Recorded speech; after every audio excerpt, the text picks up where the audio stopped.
8 p.m. in Banjul. This is the QTV Nightly News coming to you live from our studios on Kairaba Avenue, and I am Jul Denjai. Thank you for joining us. Here are the main news headlines.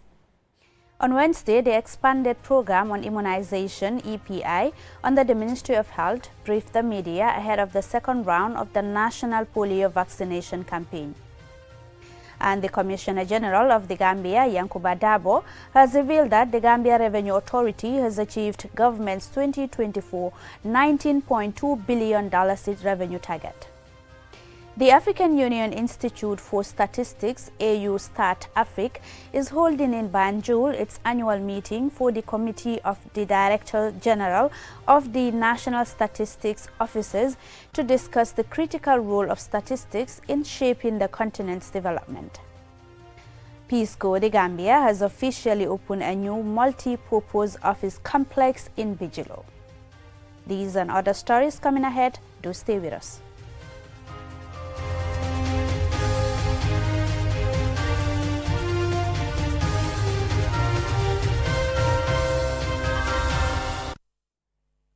Thank you very much for staying with us. If you are just tuning in, this is the QTV Nightly News. Now, on Wednesday, the expanded program on immunization (EPI) under the Ministry of Health briefed the media ahead of the second round of the national polio vaccination campaign set to commence on December 12 and conclude on December 15. Lolly M. Kamara attended, and this is her report. Once again, the Ministry of Health, through its expanded program on immunization, is gearing up for another round of vaccination for children aged under 5 years. This round targets over 426,000 children across the country.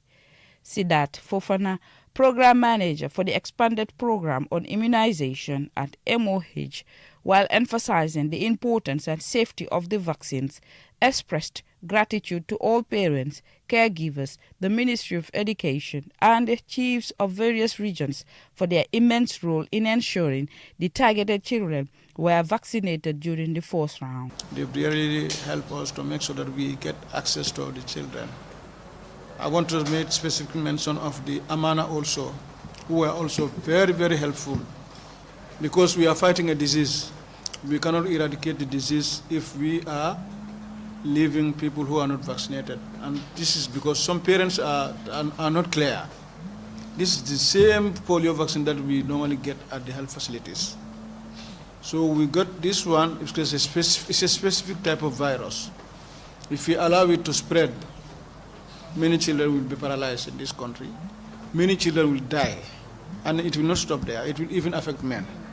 That's what happened to some of these vaccine-preventable diseases. If you allow them to come back and hold a grip on your nation, children are affected. It will go for the elderly, you and me. We will be paralyzed and we will die. So this is why anytime you have this campaign, you always understand that because the life and health of millions of people are at stake, that is why the global partners will always get up to make sure that these things don't happen anywhere in the world. Mbayang Jam, Program Officer at the EPI, in her presentation on the formula to be used for the campaign, addresses some misinformation surrounding vaccines and their effectiveness. Despite the fact that the last round was a success, we had 90%, but we are aiming to have 99% of children in the Gambia being reached and vaccinated with the polio vaccine. There are still some misinformation and also some challenges that we had during the vaccination. And refusals following was concern regarding the quality of vaccines. Be rest assured, the vaccines are very safe, they are effective, and they save lives.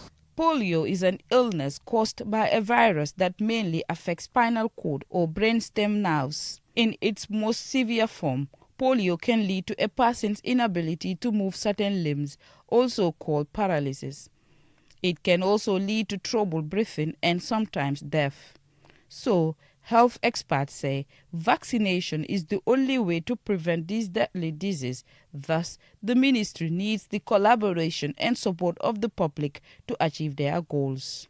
During the first round of the vaccination, 90% of the population targeted was covered. At this time too, they are deploying the same strategies, which includes using door-to-door, community bantabas, targeting ferry crossing points, major markets and schools to ensure no one in the target age group is left behind. For QTV News, Lolly M. Kamara. Now, the Commissioner General of the Gambia, Yankuba Dabo, revealed on Tuesday that the Gambia Revenue Authority has achieved government's 2024 $19.2 billion revenue target. He made the disclosure in an exclusive interview with QTV's Ansumana Esonyasi. Having consistently delivered on its revenue targets over the years, the Gambia's Commissioner General announces that the authority has yet again met its annual revenue target for the fiscal year 2024, set at $19.2 billion. A commendable stride indicating an impressive performance, further solidifying the authority's status as a leading national institution, with arguably one of the best delivery records of any public institution under the current government. Mr. Dabo says given their daily collection, there is every indication that the authority is set to surpass government's $19.2 billion revenue target. Up to end of November, we've collected 99% of that, which in absolute terms translate to 19.1 billion. So it's like literally we were left with only 100 million, which is about a day's collection for us. So as we speak now, today, by the closure of the day yesterday, we are 19.6 billion. So the rest of the month, collection will just be an extra revenue collection for us, because already we have passed the target that was given to us. As of August this year, the authority collected a record over $13.8 billion, which translates to over 71% of their target for the year, and an impressive average monthly collection of $1.7 billion, exceeding the average required collection of $1.4 billion each month to reach their target for 2024. CG Dabo attributes this remarkable achievement to the authority's staff, management and board, and government for creating the enabling environment by its non-interference in their work.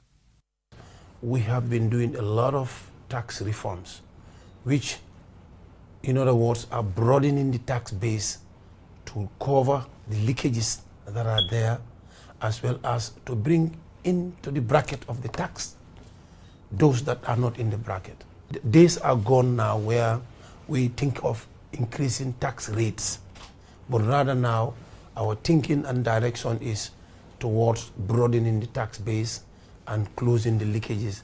We are doing that through the reforms that we have in place.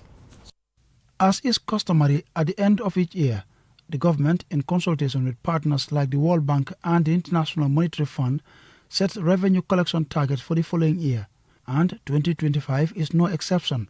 CG Dabo tells us the target for 2025, which as expected sees a considerable increase from the year under review. However, he is optimistic.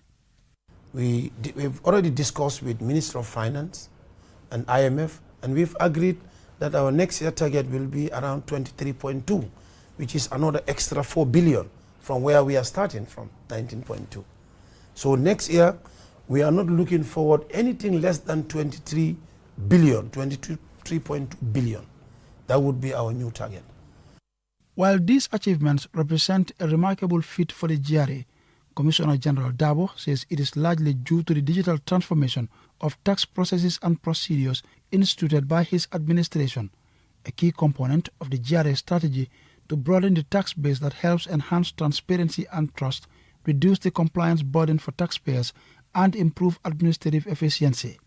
Taxed to ensure the country achieves economic sovereignty and self-reliance, GRA has over the years gained a reputation as one of the most efficient national institutions in terms of service delivery. Ansumana Esonyasi for QTV News. Congratulations to the Gambia Revenue Authority. Now, the African Union Institute for Statistics, AU Stat Afrique, commenced its annual meeting for the Committee of the Directors General of National Statistics Offices in Banjul to discuss the critical role of statistics in shaping the continent's development, particularly in the field of education. Yafa Tugay was at the meeting, and this is her report. The annual gathering brought together key statisticians, policymakers, and experts from across Africa to discuss pressing issues relating to the role of statistics in driving Africa's development agenda. This year's theme is Contribution of Statistics to Educate an African Fit for the 21st Century, Building Resilient Education System for Increased Access to Inclusive, Lifelong, Quality, and Resilient Learning in Africa. The theme underscores the importance of statistics in guiding educational reforms, improving access to quality learning, and ensuring the educational system across the continent are resilient and responsive to the challenges of the 21st century. Samson Babatunde Omotosho is the Director of Statistics at the African Development Bank Group. This session offers a platform to accelerate and scale up the implementation of existing frameworks and strategies, particularly those aligned with the year's theme. The 21st century is defined by rapid technological advancements, evolving labor markets, and a growing emphasis on sustainability and equity. In this context, education must empower our citizens with skills, knowledge, and mindset to thrive in a competitive and dynamic world. We must equip Africans to develop Africa. Bato Bayandi, the Executive Director for Stat Africa, reaffirmed the importance of statistical data to attain AU's The Africa We Want agenda in 2063. Statistics places a strong emphasis on producing high-quality data that is relevant, accurate, that is also timely, accessible, interpretable, and coherent. Recognizing the critical importance of statistical data and in advancing the African Strategy, Agenda 2063, especially during this second decade of implementation that we dub the decade of acceleration, calls for the unified effort of all of us around Agenda 2063 towards the Africa we want. The Vice President of the Gambia, Mohamed B.S. Jallo, says this year's theme aligns with the 2022 UN Summit outcomes in transforming education, which sought to address global crises. Africa, like other regions, faces significant challenges in achieving SDG 4, requiring collective efforts to transform our education systems. Modernizing the production of a fit-for-purpose statistics is vital for informed decision-making, effective policy implementation, and addressing critical issues such as access, quality, and equity in education. Leveraging advanced data collection methods such as digital surveys, mobile data collection, and administrative systems will significantly enhance the quality and relevance of our statistics. I implore all African nations to prioritize investments in statistical modernization, as this is critical for achieving sustainable development goals and driving economic growth. The four-day meeting will focus on how national statistics offices can support the African Union's ambitious educational goals by collecting, analyzing, and disseminating reliable data on education outcomes. Such data is crucial to develop policies and strategies that can promote equitable access and lifelong learning opportunities, particularly in the field of education. Reporting for QTV News, this is Yafatu Gay. The report there by Yafatu Gay will take us to a commercial break. When we return, we have more local stories for you. Do stay with us. The annual gathering brought together policymakers. ataaya bu baax rek bu dugg see ci dëkk bi xamal li fii rek la am bara wërga bii neex na lool saf na ba pare tamit nag am gu bu neex boo ko naanee rek da ngay kontaan ci saas añ ba suur ba gëreesal li nga lekk jëndal baara ataaya bii ndax moom la ñëpp taam gis nga sama client bii ataaya bu neex bu ne moom laa koy njëkk a jox ndax moom kat ataaya bu neex rek lay wër baara warga bii mooy warga bi gën te moo gën a saf kon nag ràññee leen ko bu baax kon daw leen gaaw ca Banjul foofu ca ina saa di place bi nga xam ni foofu rek nga ko mën a amee wholesale wala retail mu ngi foofu ci boori court house bi foofu ca Banjul wala nga daw ci bépp marché bépp supermarket bépp boutique fépp foo dugg rek di nga mën a am baara warga bii nga xam ne moom la ñëpp di wër tey baara warga moo dàq ci warga yi man maa ngi ci moom ndax su ma maree ataaya moom rek lay naan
Welcome back, and this is QTV News.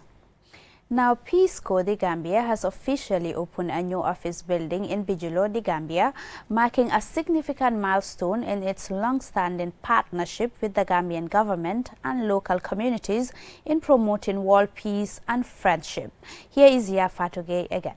The new building office will serve as a hub for Peace Corps operations in the Gambia. It is designed to provide better facilities and resources to support Peace Corps volunteers who work closely with local communities on projects aligned with national development priorities. The office will also serve as a space for training, coordinating and administrative activities for the growing number of volunteers who continue to contribute to various sectors of the Gambian society. Here is the Peace Corps Global Director, Carol Span. Today, we celebrate nearly 6 decades of partnership and friendship between the Peace Corps and the Gambian people.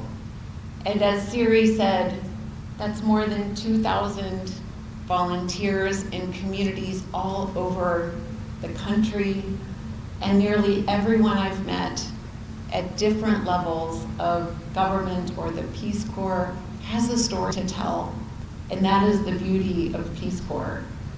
It's that what starts today continues for decades. Babukar Bui, the Minister of Public Service, Administrative Reforms, Policy Coordination and Delivery in the Gambia, applauded the volunteers of the Peace Corps for their dedicated service in transforming lives in the Gambia. Thank you to each of you for your dedication to this country and for your engagement in our communities.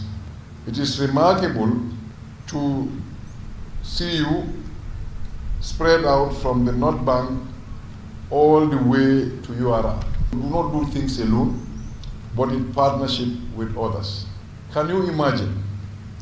They spend their first 3 months listening, learning, and completing a baseline study in partnership with the communities. They work with communities and not for communities.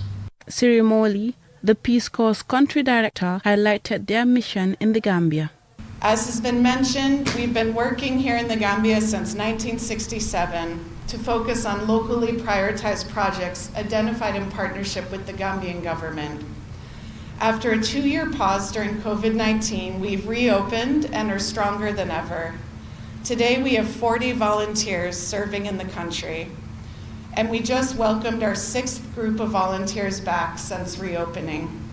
We've had a total of 706 volunteers working in education, 773 in agriculture, and 553 in health.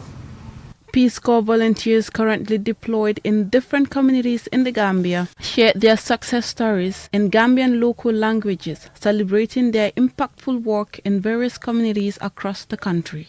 Founded in 1961, Peace Corps is an independent agency of the United States government that trains and deploys volunteers to provide technical assistance in various sectors to countries around the world. They have been working in the Gambia since 1967 at the invitation of the Gambian government and focus on areas such as agriculture, environment, health, and education.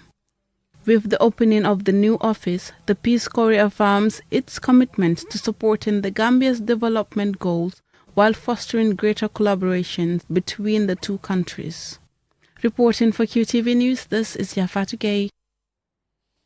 Now, Ifia Medical Center recently opened a branch in Basse in the Upper River region. This is part of the Medical and Diagnostic Center expanding their services to reach out to their customers in rural Gambia. Our regional correspondent, Alaji A.F. Jala, was at the opening ceremony and he now reports. Providing a significant boost to the region's healthcare services, Ifia Medical Center is the newest clinic in Basse Kobakunda, in Fuladu East District in URR. At the opening ceremony, which was attended by a cross-section of the society, regional and local authorities, Saiba Kurbali, the chief of Fuladu East, welcomed the new development, saying it will have a positive impact on the region's health sector. This medical center represents more than just a healthcare facility. It symbolizes progress, compassion, and the unwavering commitment to improve the quality of life of our people. It is a testament to what we can be achieved when vision meets determination, and when individuals come together with the shared purpose of serving humanity. Dr. Habibatu Jallo, the clinic's medical director, said their mission is to provide quality clinical and diagnostic services to improve patients' health and well-being. Also, the principal nursing officer in the region, Sambaba, said the coming of the clinic is a vital addition to and a significant development in the healthcare journey of URR. In designing this clinic, we prioritize creating a space where patients feel safe, respected, and empowered. Our vision is not only to treat illness, but also to promote well-being and preventive care within the community. This facility is currently at Level 1 Ministry of Health ranking of clinic and is equipped with comprehensive outpatient services, modern laboratory and other diagnostic services, screening services, etc. Today is not just the opening of a healthcare facility, it is a new chapter in our efforts to improve the healthcare and well-being of the people we serve.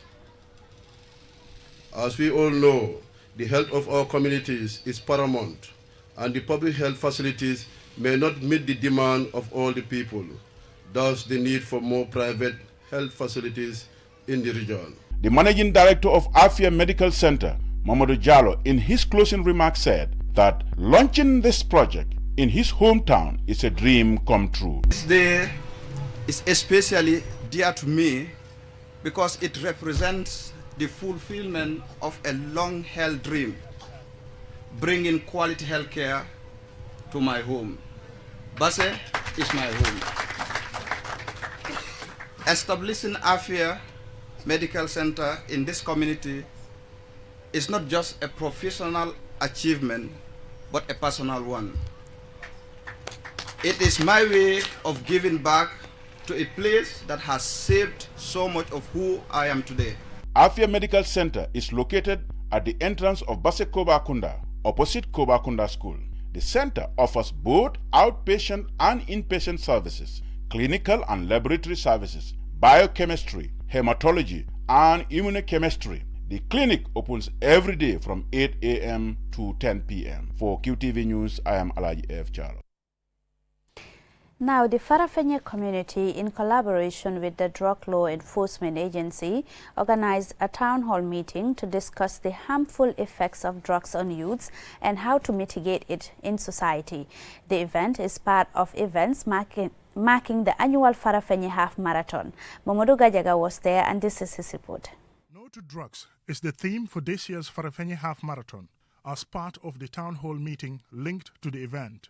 According to testimonies at the meeting, many attributed drug-related problems to lack of proper parenting, economic reasons, and desire to use drugs to help forget the daily stress many are having to endure. Yankuba Sane, a commissioner with the Drug Law Enforcement Agency, has some words of advice. To our youth, you are the future of this nation. Choosing positive activities like this reflects the strength and the resistance needed to reject drugs. To our community and leaders, let us remain united, raising awareness and fostering a drug-free society. According to health experts, drug abuse can cause severe mental health illnesses and damage the brain. Keba Mane, CEO of the Farafenni General Hospital, says the negative effect of drugs on society are vast and put a strain on healthcare. These are very, very toxic substances. Once you take them, it affects your brain. And we all know the brain is the center of every human being. It controls every activity of every organ in your system. So that's why when you take illicit drugs, it affects your brain and therefore leads you to develop mental health or mental disorder. It is called drug-induced psychosis in our terms. Some Farafenni youths questioned how drugs enter the country, the destruction they have caused in society, and the complicity of narcotic officers during drug trafficking, citing the recent alleged replacement of real drugs with counterfeit ones during a Dilik drug destruction incident. Yasin Dimbalan of the Drug Law Enforcement Agency's Media Advocacy Unit responded. The only thing I can say is investigations is ongoing. There is a panel regarding that scandal. Currently, it has been since the onset. Investigations are happening, but I cannot put the cart before the horse. Alhaji Mustafa Diba, the chief of Upper Badibu district, raised concern owned by a youth in the community, says the meeting between the community and Dilik was good. And Yusuf Ajame, chairman of the Farafenni Marathon Association, also praised the initiative. They are to steer the affairs of this nation. So if those group, or if that particular group is targeted with something dangerous, something that could mentally destabilize them, that could even send them to their early graves. We all know how drug is affecting young people of the Gambia, most especially people of North Bank and Farafenni inclusive, to discuss a way forward, way of eradicating or kicking out drugs out of North Bank and Farafenni in particular is time, and we really appreciate it. If you look at the amount of questions people want to ask, if we allowed them to do, we'll be here a whole day today. So that tells me people have actually taken in what these officers had to say to them today, and hopefully they will take that into their communities and discuss with their mothers and their brothers and their sisters. Given the success of this meeting, it is likely there will be similar ones in the future. Mudu Gajaga, QTV News. Well, this is all we have for you in this edition of the news, but do join us again at 10 p.m. for another news bulletin. Many thanks indeed for the pleasure of your company. Join me again at 9 p.m. for the Youth Dialogue.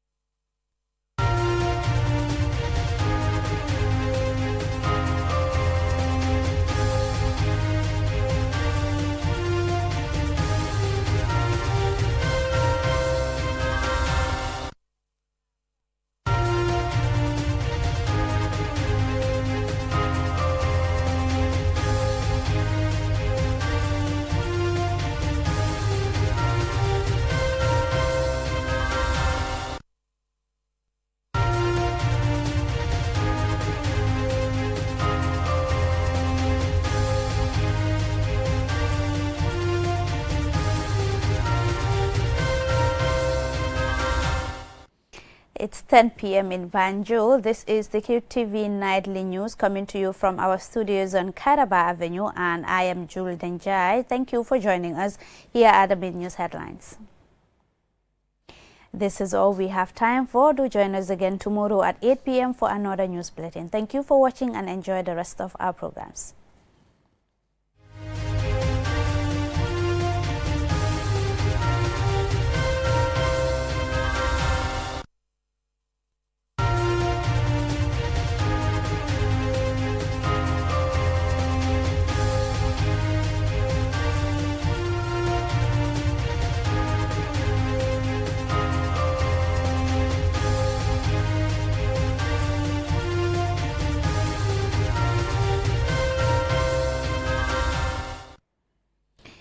Good afternoon. This is QTV News coming to you from our studios on Karaba Avenue, and I am Jul Denjai. Thank you for joining us. Here are the main news headlines. Well, that brings us to the end of this news bulletin, but do join us again at 8 p.m. for another news bulletin. Many thanks indeed.